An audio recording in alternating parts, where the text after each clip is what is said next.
Ah, j'aime bien quand ça commence avec un œuf. J'adore les pubs qui commencent avec un œuf.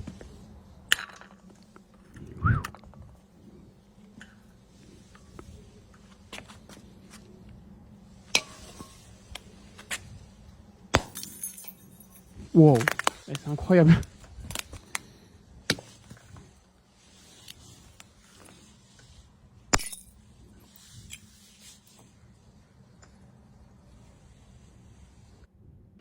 Donc voilà, donc ce qui est beau dans cette pub, c'est qu'ils n'ont pas besoin de parler, pas besoin de texte. L'image, en fait la vidéo prouve l'efficacité du produit. Donc cette semelle, elle est super confortable. Tu mets des pieds dedans, tu peux rebondir. C'est un truc de fou. C'est-à-dire que l'œuf, il est lancé depuis à peu près 1 mètre de hauteur, il claque pas. L'ampoule ne claque pas, elle rebondit. C'est incroyable. Donc cette pub est trop bien, c'est juste démonstratif. Vous pouvez faire ça avec vos produits s'ils sont démonstratifs sans parler. C'est peut-être encore mieux même de faire comme ça. Ça ressemble pas à une pub du coup. On ne vend pas vraiment le produit. On montre juste que c'est le best quoi en fait. C'est ce qu'on dit un peu. Il y a une citation qui dit ça, je crois, c'est ne te la pète pas, ça sert à rien. Laisse parler tes actions ou laisse parler tes résultats. C'est ça en fait. C'est cette pub. J'ai vu qu'ils ont fait plein d'autres pubs, donc je suis allé sur leur Facebook Librairie, il y a au moins 30 pubs qui sont à peu près les mêmes. Parfois c'est intéressant aussi, c'est-à-dire qu'ils mettent une semelle d'une autre marque, une semelle genre sans marque, et leur semelle.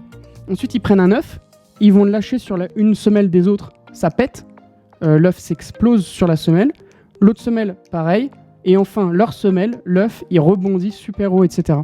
Donc en fait c'est un us versus them, sans parler, juste ils montrent qui sont les meilleurs. C'est trop bien. Donc les gens doivent cliquer, se la partager. Ça a énormément de vues. C'est des pubs qui ont énormément de vues, celle-ci. Aussi, ils prouvent que l'ampoule, elle se pète vraiment, que l'œuf se pète vraiment, même de pas très haut. Ils mettent un verre en dessous et ensuite, quand ils enlèvent la semelle, elle pète quand le truc de 1 kg tombe dessus, quoi, normal. Et donc, ils prouvent pour vraiment éviter qu'il y ait des commentaires de haters qui disent « Ouais, mais c'est un faux œuf, c'est une fausse ampoule, etc. » Mais à la limite, moi, j'aurais laissé les haters. Parce que les haters, c'est bien, ils mettent des commentaires. Ils mettent plein de commentaires. C'est parfait. Ça rajoute du CTR.